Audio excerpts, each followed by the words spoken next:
but I've felt pretty fortunate to get to do these kinds of things, and I'm excited to share with you the work that I do now after doing all these things. So as I said, I work at the Center for Biological Diversity. We are an environmental nonprofit in the US.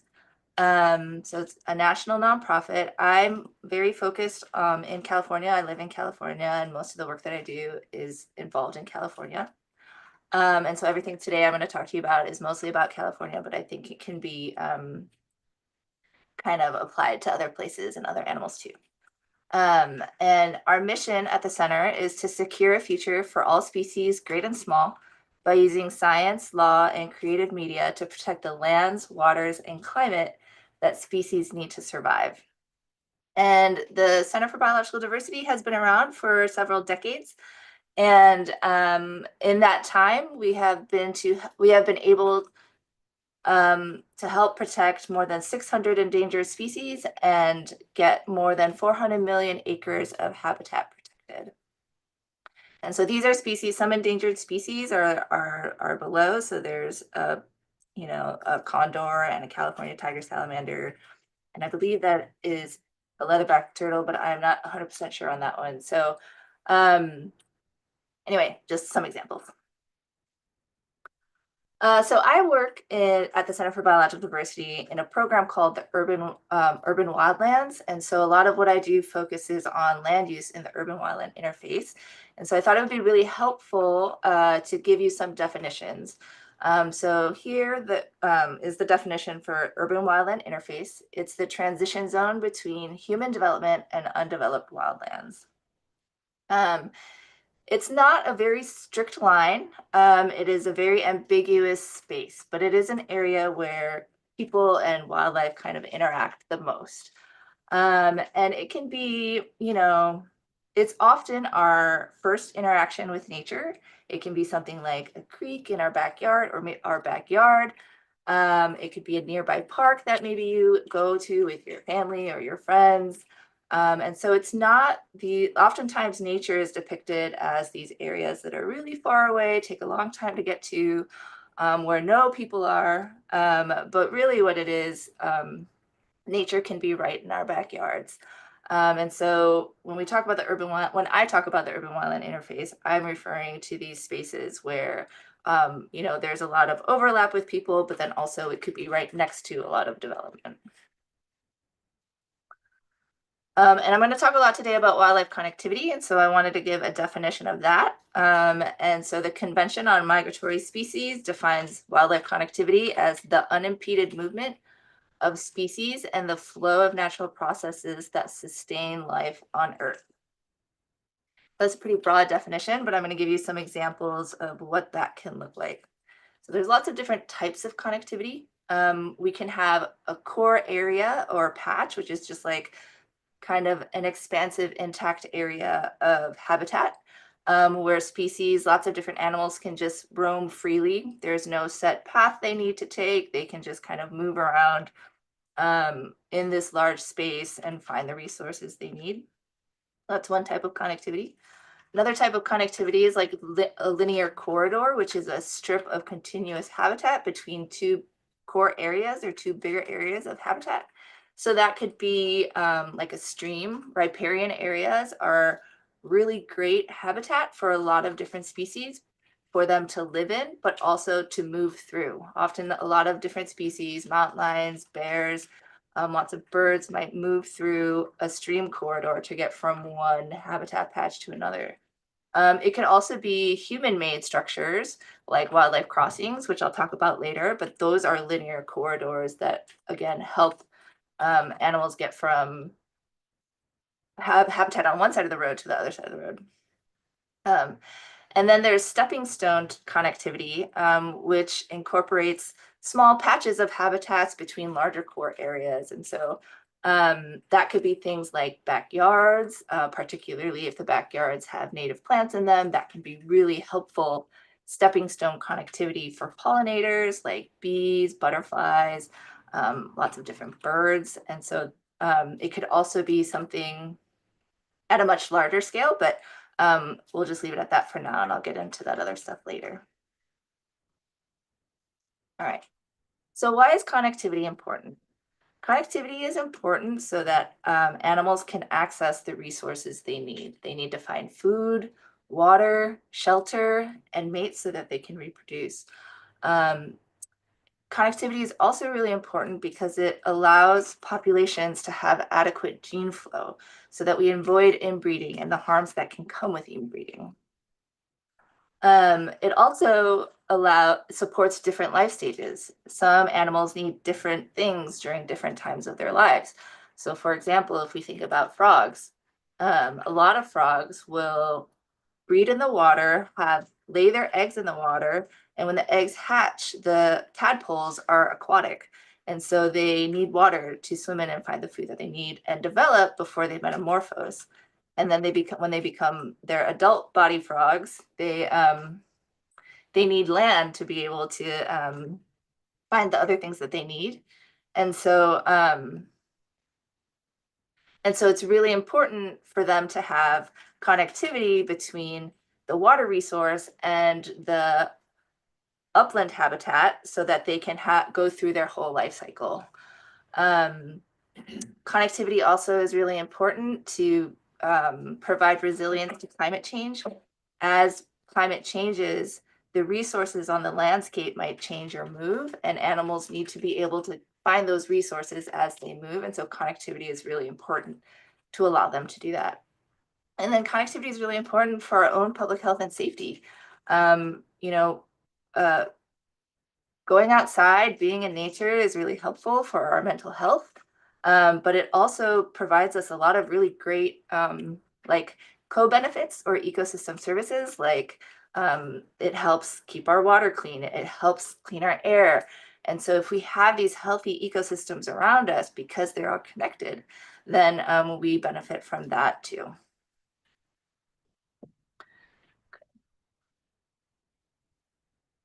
So there are different scales of connectivity depending on like species needs for connectivity vary based on scale, right? So local connectivity is just kind of smaller areas of connectivity where animals that maybe are less mobile, it's usually very small.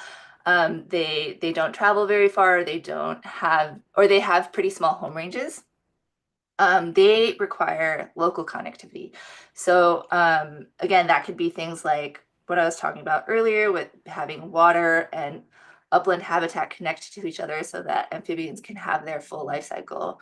Um, and so this is kind of like a smaller scale connectivity that can be really important for these species. And then there's regional connectivity where it's a bit broader scaled. Um, Maybe to the size of like a county or maybe multiple counties or maybe even a state.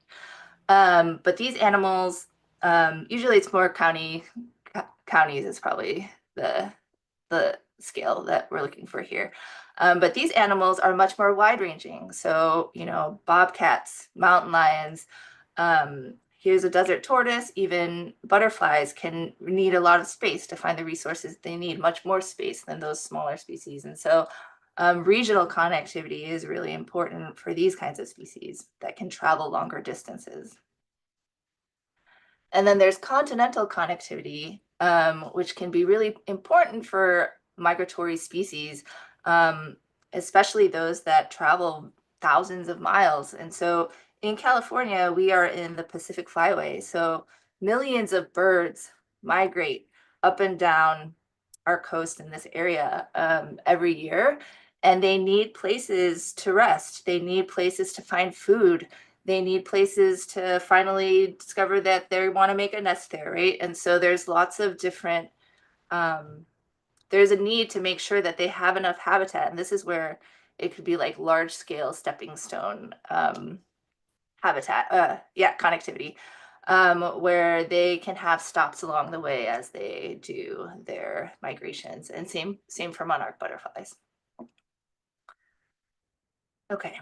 And so there are lots of different ways that we as people affect connectivity and the species that rely on connectivity.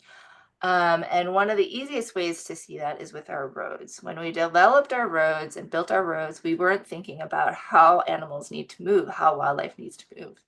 And that has created a lot of different barriers to wildlife.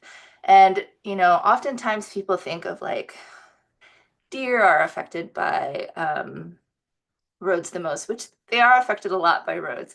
But it's important to acknowledge that there are like a wide swath of species are affected. Like large mammals are affected, yes, but so are amphibians, so are salamanders, so are butterflies, so are birds. You think birds can no problem fly over the road, but there are lots of species that are low flying species that could still get hit by cars. And sometimes there's roadkill on the road that attracts birds like raptors or other scavengers to the roads and then puts them in harm's way when they try to get to that. So there's lots of different ways and lots of different species that are affected by roads. So here are just some statistics when it comes to car crashes with wildlife. This is for in California. We know that thousands of collisions with wildlife, with large mammals, are reported every year. And from 2016 to 2020, experts estimate that those crashes cost at least $1 billion in terms of um, property damage, loss of life, or medical bills due to injuries, having to fix the road or any road infrastructure. And so it can be really dangerous and also be really costly. And what's really scary is that oftentimes these kinds of collisions are underreported, and it could be 3 to 10 times more than we think it is, or that is recorded. And that's just for large mammals, so like deer and things like that. And then, there's some information that we know about other kinds of animals too. Like one study found that up to 340 million birds are killed on our roads every year in the US, and it could be more. But unfortunately, we don't really know a whole lot about the smaller critters that are getting hit. But we need to worry about them too. They often need more local connectivity, and they are pretty slow moving, and so these kinds of collisions with them could be really harmful. And so I wanted to highlight an iNaturalist community science project that is in Santa Clara County at the Lexington Reservoir, where we know California newts and rough-skinned newts also group together as Pacific newts. We know that they breed in the reservoir. And someone was walking along the road and they noticed that there were a few dead newts on the road. They kind of wanted to figure out what was going on. They were starting to get really worried about the newts because there were just so many on the road. And so they started a group of volunteers who would go out and count the number of newts that were being killed on the road. And in 6 years, they have documented more than 30,000 dead newts on the road on just a 4-mile stretch of road. And so what's going on there? Like, why is that happening? And what's happening is the newts live in the hills. They live in burrows in the hills during the summer when it's hot and dry. And as soon as the rains start, they come out of their burrows and they go to the reservoir where they can breed and lay their eggs. And it doesn't matter what's in the way. They want to go to where they need to go. They're often going to where they were born. And so they'll if there's a road there, they're going to cross it. And unfortunately, there's still a lot of traffic on the road during the winter when it's rainy. And so a lot of them are getting hit. And so this was brought to attention. It came from one person that then became a bigger volunteer group.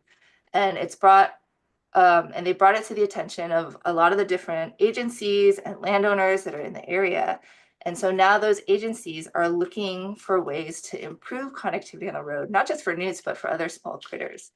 And so this was, I thought, a really good example of a community science project where, people just observed what was happening and brought attention to it. And now we can do something about it to try to address it so that these newts and this population can survive.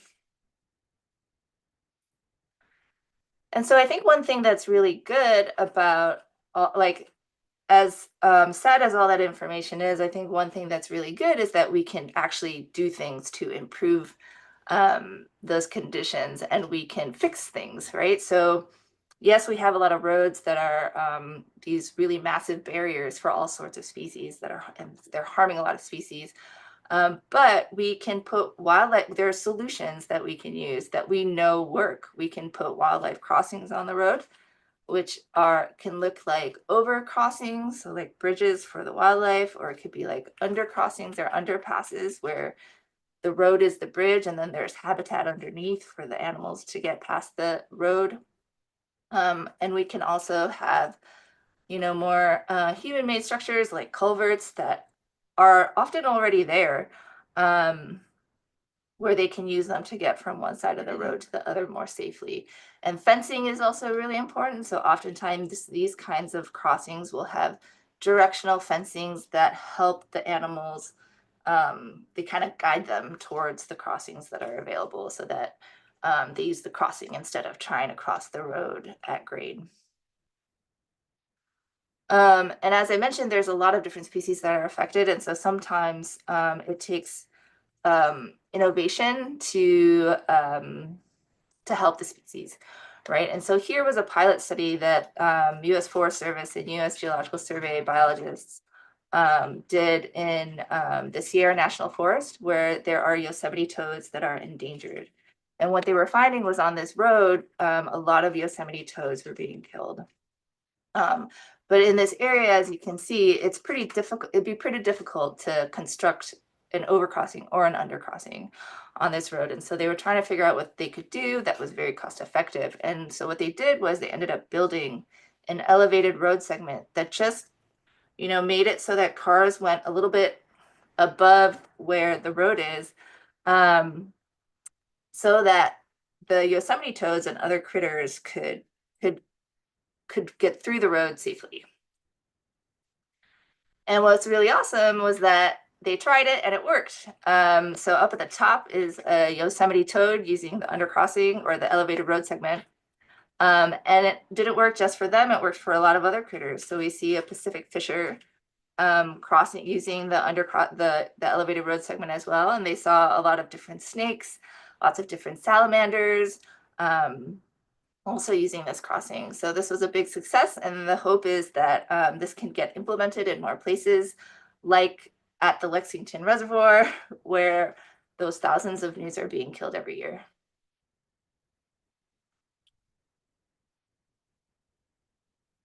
There are other ways that we can kind of help facilitate wildlife movement on our existing roads. Sometimes building a whole new crossing can be quite expensive. But as I said, there are some culverts that animals are willing to use that might already be there. But sometimes they're just not positioned in a way that animals feel safe enough to be able to use them. And so, but if we can go there and kind of retrofit them in a way that makes them more animal friendly, then we might not have to do that much to get them to use the crossings. And so that could be something as simple as building ramps to culverts that are kind of up higher, or down too low.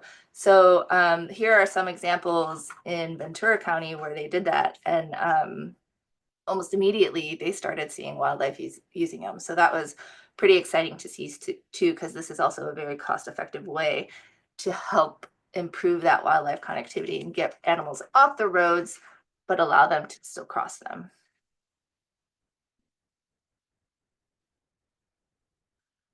Okay, so I'm just going to show you a video. This is a wildlife overpass in Utah. And I just wanted you to see kind of the different species that can benefit from these kinds of crossings.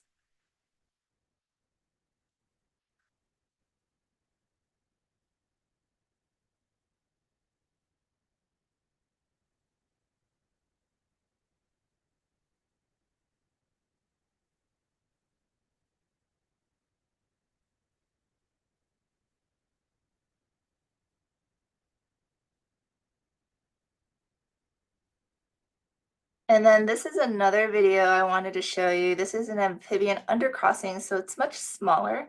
It was built in Vermont, and it was used, or the reason it was built there was because there were a lot of there was a really big spotted salamander population that was being affected by the road. And so this shows you, I don't know if you can see it, but there's like lots of little black kind of dots crossing through, moving through the tunnel. And so those are all individual spotted salamanders.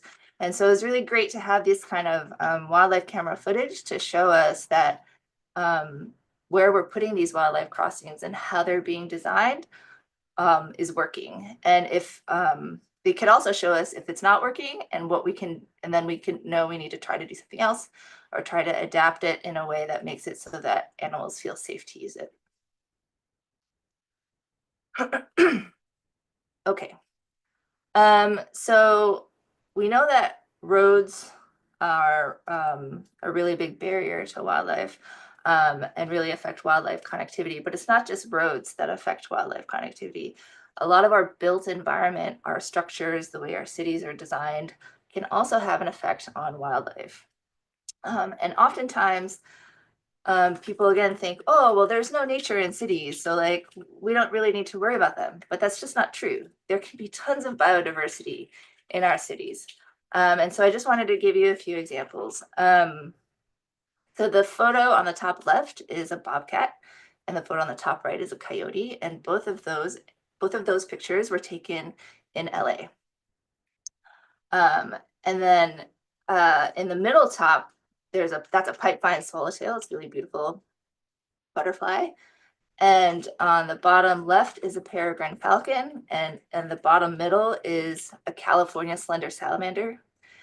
And all of those photos were taken within the city of San Francisco, right? And on the bottom right, we have there's like a really big bat colony under a bridge in downtown Austin, right? So there can be a lot of wildlife in our cities, and it's really important to try to do our best to design our cities and our urban infrastructure and our built environment in a way that helps us safely coexist with them. Oh, here's another example of wildlife in a big city. So I don't know if y'all have heard of P22, but this is a mountain lion that used to live in the city of LA in Griffith Park, which is where the Hollywood sign is. So this is like a really famous photo taken by Steve Winter, who set up a wildlife camera and was able to get this amazing shot. But this is, I mean, he is in the city of LA, and he lived there safely for a little more than 10 years. He recently passed a couple of years ago, but he was like, he's a really great representation of the kinds of wildlife that and biodiversity we have in and near our cities and in the urban wildland interface. And so there are several ways that we can make our built environment safer for wildlife while keeping it safe for us. One way to do that is by putting bird safe window markings on windows. This can be really helpful because scientists estimate that at least 1 billion birds die every year in window collisions in the US. And oftentimes it's because they don't realize that there's glass there. There might be vegetation nearby and there's a reflection on it. And so they think that, oh, there's a tree or a shrub over there, and that's why they're running into these windows. And so one way to help prevent those kinds of collisions from happening is to make the windows more viewable or more seeable for the birds. Lighting can also be a very disorienting thing for lots of wildlife, especially, well, lighting at night anyway, artificial lighting at night. A lot of different birds and bats migrate at night, and when there's a lot of glow from light on the ground, it can be very confusing to them, and oftentimes they'll swim, they'll fly in circles because they're so disoriented, and then they get exhausted, and then they don't really get to where they're going. There's lots of other different kinds of impacts of light, but that's just one example. And so we can design our lighting in a way that it's directed to where we need it, where it's safe for us, and functional for us, while trying to really minimize um, the dispersal of light into the night sky. Uh, and we can also make our backyards a little more helpful for pollinators by um, planting native plants, pesticide-free flowers in our yards or in local parks. That can really help a lot with for connectivity for those pollinators like bees, birds, and butterflies. And then fences can be a really, really big problem for a lot of different animals. And so if we remove fences that we don't need or repair fences in a way that makes it so that they still do the function that we want it to do, but also we can still allow animals to move safely through past them, that could be really helpful. That could be things like, oftentimes there's fencing for cattle grazing. But there might be migratory species that are going through the area of those grazing lands. And so it's really helpful for them to have enough space to go under the fence or to make sure that the top part of the fence, when they jump over it, that their leg doesn't get tangled between two of the things, because then that can they can get stuck, and they can get severely injured.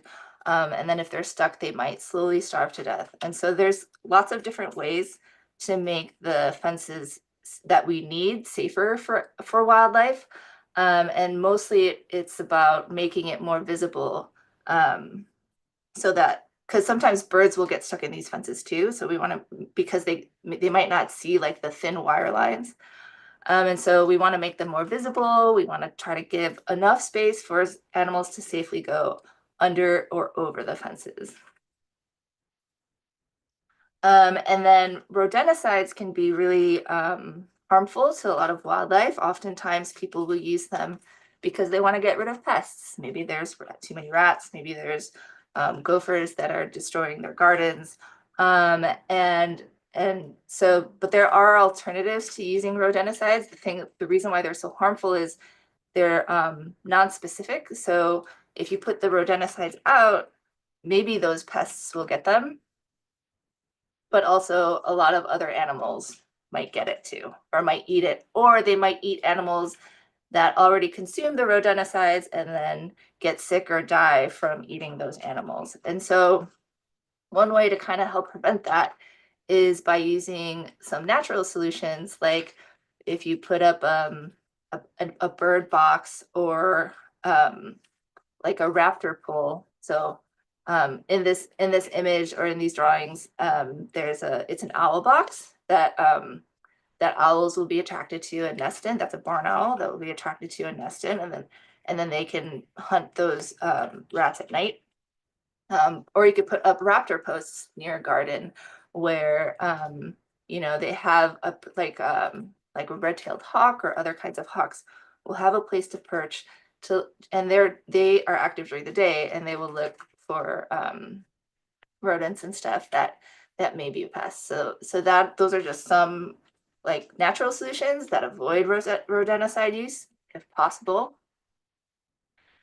And then one thing that comes up with connectivity is sometimes, as I said, there can be a lot of mixing of people and wildlife. And then there's sometimes that can lead to conflict if we don't design things as well as we could. So sometimes, for example, maybe a mountain lion will get a goat or a sheep, a farm animal in someone's home or in someone's backyard. And so it's really helpful to if you have animals outside, to have predator-proof enclosures that they can stay in at night to keep them safe, and then also to prevent that kind of conflict. Because sometimes what happens with that kind of conflict is when it happens, then there could be retaliation, and so then maybe you know, we want maybe the mountain lion will get killed, or if it was coyotes, the coyotes will get killed. And so keeping animals in predator-proof enclosures at night can be really helpful to keep everybody safe and also facilitate wildlife connectivity and have safer coexistence with the wildlife around us.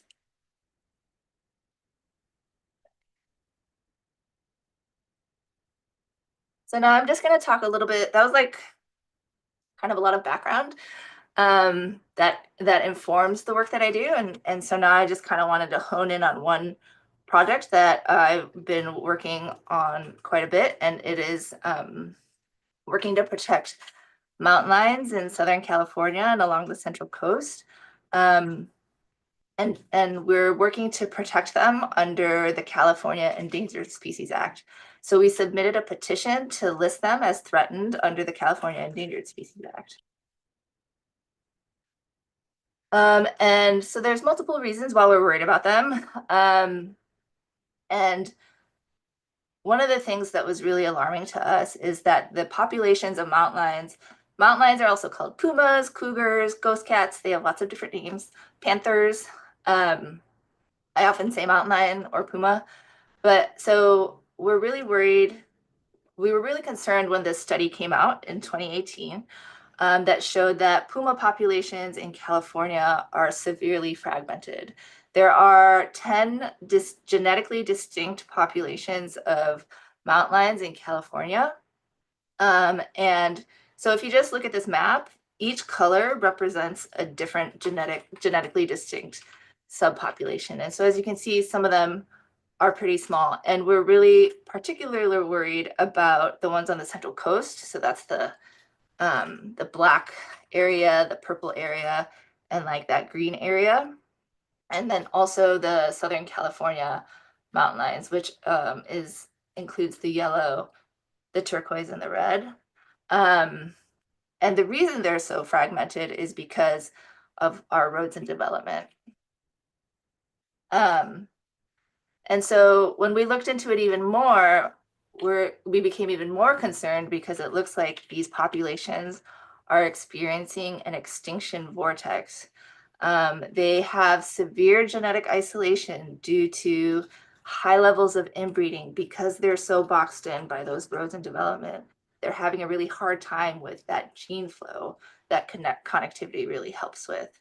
They're also often get hit by cars on roads, or they're killed in retaliation for killing farm animals. They also die from rat poisons.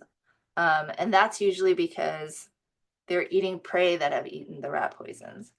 They can be poached, they can die from disease. We're seeing them die in wildfire. And then climate change is this ongoing threat. And again, I mentioned earlier, wildlife connectivity is really important for resilience to climate change so that the animals can find the resources they need. And so this is something that is also increasing stress on these populations.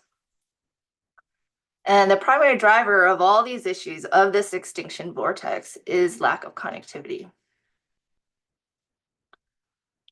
So why do we want to protect them? Well, you know, these animals have an intrinsic value. A lot of people really love them and really admire them. Some people can be very inspired by them, but they also have a really important role in ecosystems. They are often considered an ecosystem engineer or a keystone species. And that is mostly because they provide a reliable food source for lots of different animals.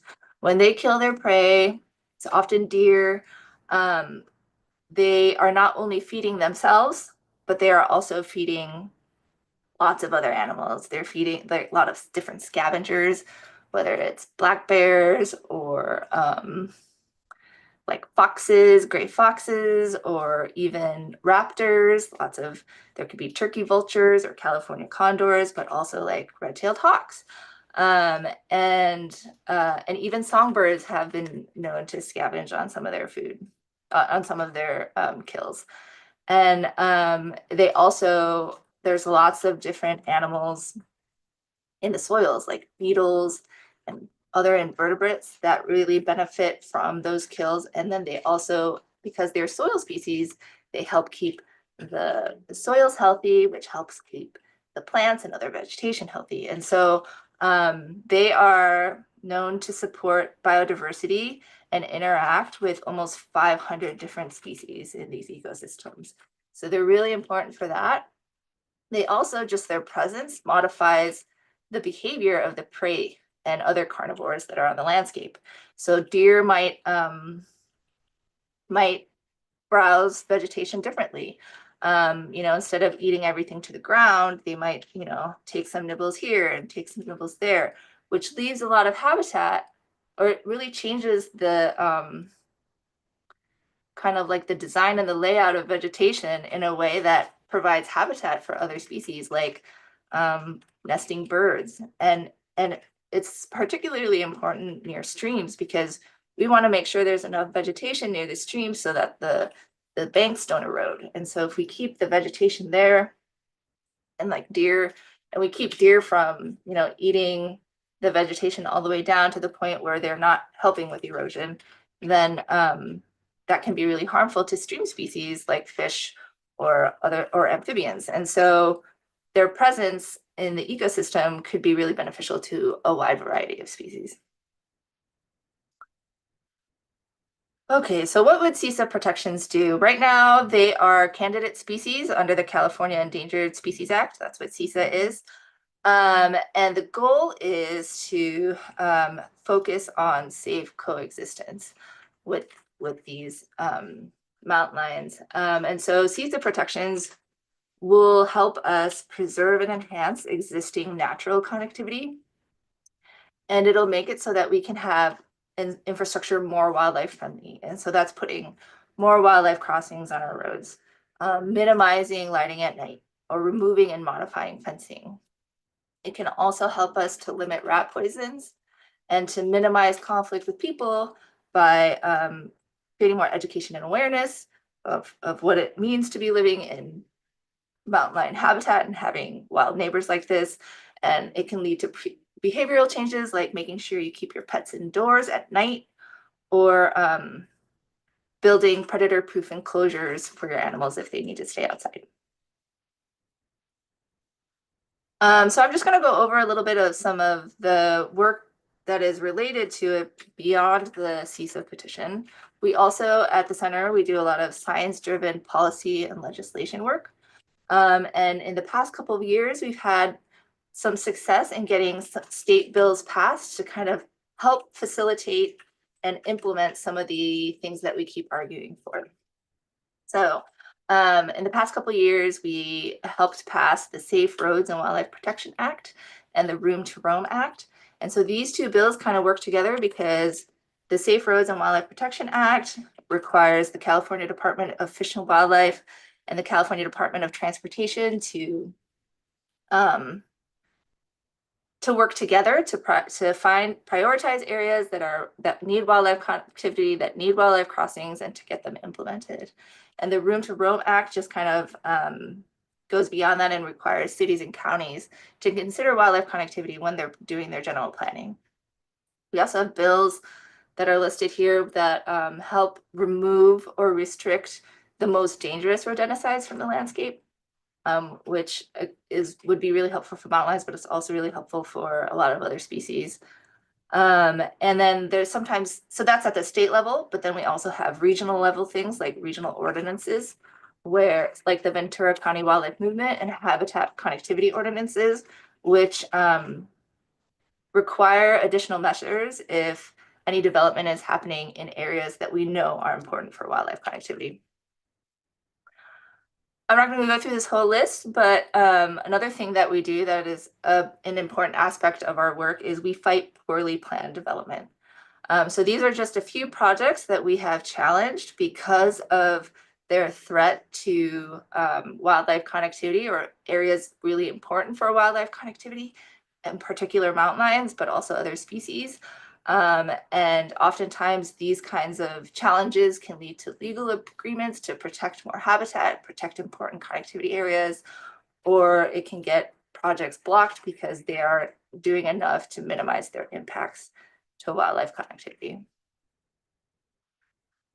And so this was just kind of like a long but also brief overview of some of the work that I do and what's going on with mountain lions and other wildlife in the urban wildland interface. If you want to learn more, or if you're interested in kind of digging in more about the challenges that mountain lions face and the communities that interact with wildlife, whether they realize it or not, and other California wildlife, then I wrote this graphic novel that kind of touches on a lot of the issues that I talked about today. I worked with a really amazing illustrator, Maytal Smith. This book was published by Reverberations Books. It's available wherever books are sold. I highly encourage folks to support your local bookstore. This can be a really great and fun way to learn about our own backyards and our wild neighbors and how we can better safely coexist with wildlife. And so lastly, I just kind of want to leave you with this really fun video. It always puts me in a really good mood. And it's a really great, it really wonderfully shows the importance of wildlife connectivity and what we can learn from our wild neighbors, how they use the infrastructure that is here, and how we can make it better for them. So let me just.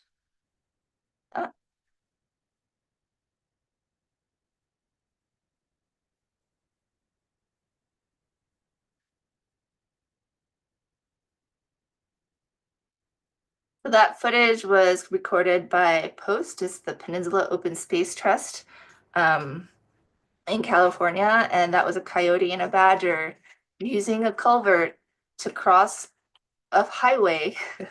And it looked like they were about to go and do some hunting together. And so that's it. Thank you for listening. If you have any questions, I'm happy to answer them.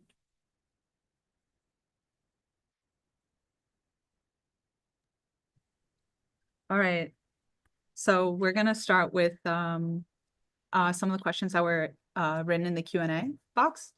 And so the first one is, how does urbanization affect migration patterns of wildlife species? Yeah, that's a really good question. And it depends. There are a lot of different species that migrate in different ways. And so urbanization can mean a lot of different things. And so that can also affect species in a lot of different ways. So one of the ways that it can affect species, for example, we'll talk about the mountain lions again. But I mentioned they're really fragmented populations, right? And so they're really boxed in by roads and development, and it's really hard for them to move around, get the gene flow they need to have to avoid inbreeding and have healthy populations. And so having them so boxed in and preventing them from moving can drive an extinction vortex for some species, particularly wide-ranging species. It could also affect the way animals behave. So for example, roads can be pretty noisy. Our cars going on the roads can be very loud, and that can affect how species communicate with each other. Like birds often communicate with song, but sometimes the roads are so noisy that they can't hear each other. And so what'll happen is they'll just avoid the roads. And so that can divide populations pretty strongly, which can then also lead to more being boxed in, and then we're concerned about their genetic health and their long-term survival. Those are just some examples, but I think, with urbanization comes a lot of artificial nighting of light that can affect species. It comes with rodenticides that can affect species. So there's lots of different ways. Some animals migrate in different ways, right? There are some animals that will follow a very particular path. So if we put a city right in that path or a road right in that path, that can be really harmful, and they won't be able to go back and forth and kind of do their life cycle. But oftentimes animals just need the space to roam. it's not one path they're taking, it's a lot of different paths. So as we develop more, if we develop in a way that keeps blocking off their paths to be able to find more resources, then it can be really harmful to all sorts of species. Thank you so much. So another question we had from Marcia was, what got you interested in this area of research? Yeah, I think for me it was when I was in college, I was taking a class called The Natural History of the Vertebrates, where we learned about the behavior and ecology of different animals. And we would have field trips that were part of the class. So I don't know, I think we had class like, I don't know, 2 days a week. And then on the weekend, on Saturday, we would have a morning field trip. And I remember, so I went to UC Berkeley, and and one of the field trips was at a park about maybe a 20-minute drive from campus, so not very far at all. And when we got there, it was the rainy season, and so it was newt breeding season, and we went to a vernal pool where there were just like a gajillion newts in the water. And they were so active, they were laying their eggs, they were mating, like there were just so many newts in the water. And I was so surprised at how much wildlife there could be so close to the city of Berkeley. It's in the city of Berkeley, but like to be so close to where people are, where there's a university campus, where there's lots of homes and apartments that thousands of people live in. And so I think for me, that was kind of really eye-opening, and it made me want to understand more like how we and as people affect the wildlife around us that are so nearby. And it's through, our infrastructure, but also our behavior. And so I think that was probably um, one of the like pivotal moments where I realized, like, where I really got interested in what's going on in the urban wildland interface. Thank you so much. So one of our next questions is from a class, and it says, how long did it take you to write your educational graphic novel? Yeah. Let me see. Well, I think I wrote it.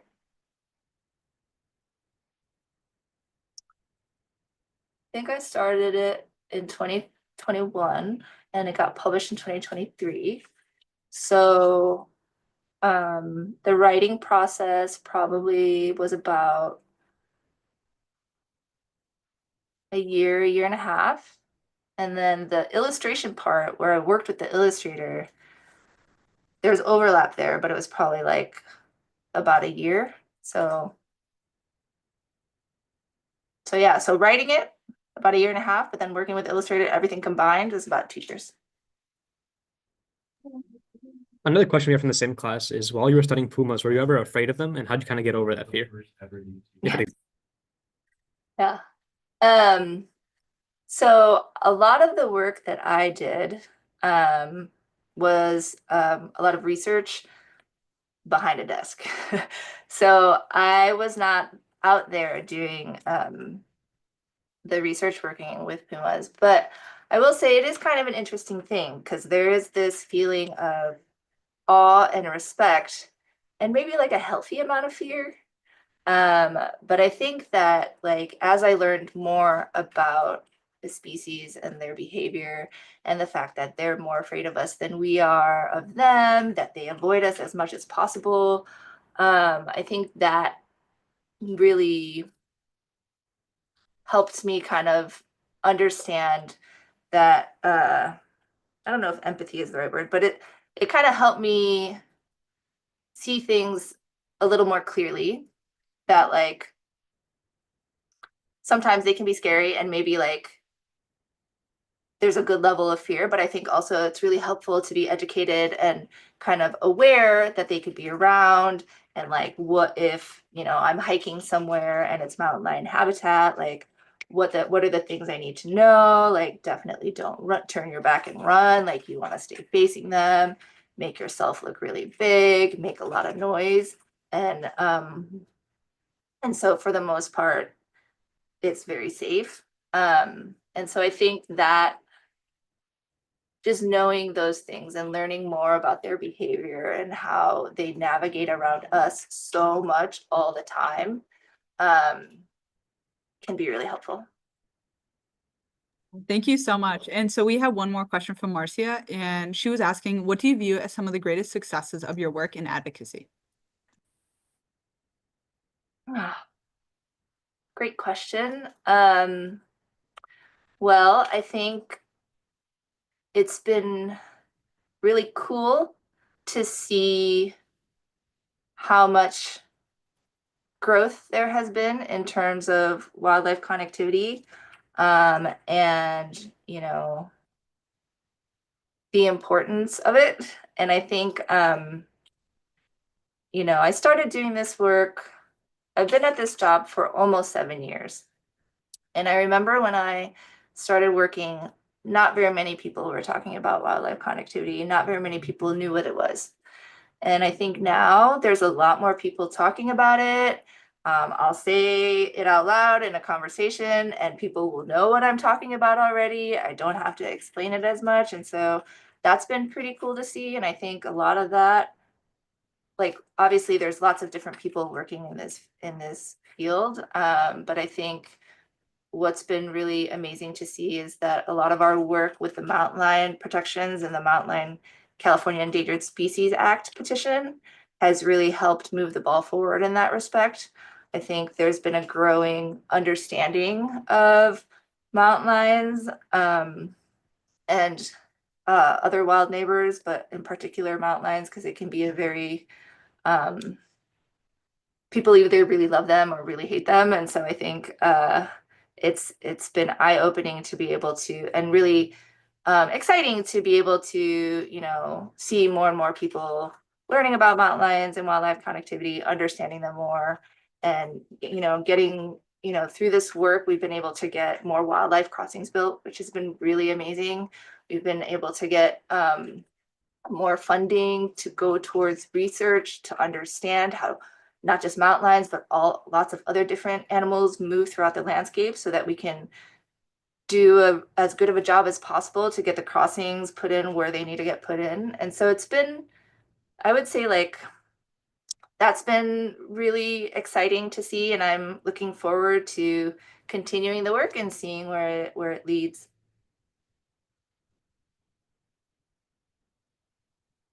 Thank you so much again. So we have 2 more questions that we want to cover. So you were talking about funding. As there's been a lot of funding freezes across the country recently, has the funding for your center and your work been affected? That is something that I am thankful to not know too much about. That is something that folks in another department in the organization cover, which I'm very thankful for. We have an amazing development team. And so I don't know that I can fully speak to it, but I do know that for like the work that I do in my program, funding is always kind of like something that we need to think about. And so I think, and be mindful of. But again, I am also lucky enough to be a little bit sheltered from the nitty-gritty stuff. All right, and for our final question, to kind of end it on a lighter note, it's, do you have a favorite species? Ooh, that is a very, very hard question.